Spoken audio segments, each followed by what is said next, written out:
Halo dan selamat datang di channel Taktik dan Strategi.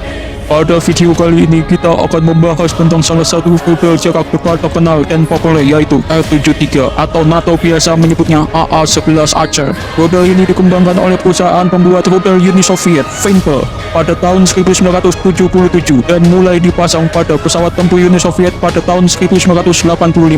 Sejarah pengembangan dimulai pada tahun 1977 ketika Vimper memulai proyek untuk menciptakan rudal jarak dekat dengan kemampuan mengenali dan mengikuti target secara aktif. Pada tahun 1983, R-73 diluncurkan untuk pertama kalinya dan mulai dipasang pada pesawat tempur Uni Soviet pada tahun 1985.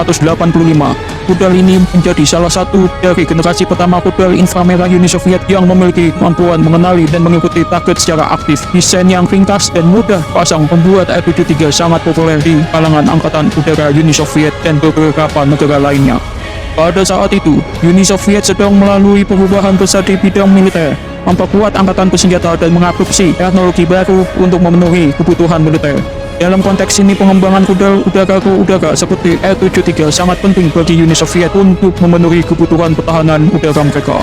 Pada saat R-73 dikembangkan, Uni Soviet sedang berada dalam situasi politik dan militer yang sangat tinggi dengan hubungan buruk negara-negara barat, terutama Amerika Serikat. Oleh karena itu, pengembangan rudal udara ke udara seperti R-73 sangat penting bagi Uni Soviet untuk mempersiapkan diri dari serangan udara. Pada tahun 1960-an, Vimper mulai mengembangkan varian R-73 yang memiliki jangkauan dan akurasi yang lebih baik, seperti R-73M. Ini meningkatkan kemampuan R-73 untuk melawan target modern dan membuat rudal ini lebih efektif dalam situasi pertempuran udara. R-73 juga memiliki fitur tambahan seperti teknologi penginderaan elektronik untuk melawan sistem pertahanan elektronik musuh. Sampai saat ini, R-73 terus ditingkatkan dan dipelihara sebagai salah satu rudal jarak dekat paling populer dan banyak digunakan di dunia.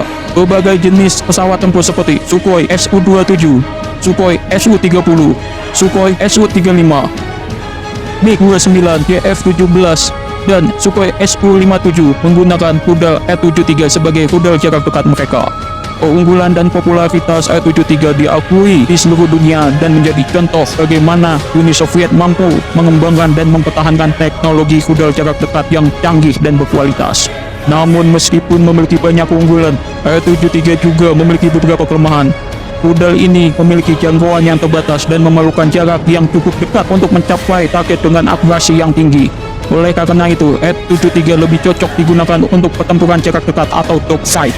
Di Indonesia, R-73 juga merupakan salah satu jenis rudal jarak dekat yang dimiliki oleh TNI Angkatan Udara. Rudal ini mulai digunakan pada tahun 2000-an dan sejak saat itu telah menjadi bagian dari sistem pertahanan udara. Indonesia menggunakan R-73 pada berbagai jenis pesawat tempur buatan Rusia, yaitu Sukhoi Su-27 dan Sukhoi Su-30. Dengan kemampuan mengenali dan mengikuti target secara aktif, fitur tambahan seperti teknologi penginderaan elektronik, spesifikasi rudal R-73 yang dimiliki oleh Indonesia tidak tersedia secara publik. Jumlah dan kapasitas rudal yang dimiliki oleh Indonesia biasanya merupakan informasi yang rahasia dan tidak diumumkan secara terbuka untuk alasan keamanan nasional. Jadi wajar pesawat Sukhoi Su-30 jarang dipasangkan rudal dan selalu kosong. Kami berharap armada Sukhoi Su-27 dan Su-30 Indonesia selalu dipasang rudal ini walau hanya setengah dari total hardpoint dan bukan dummy.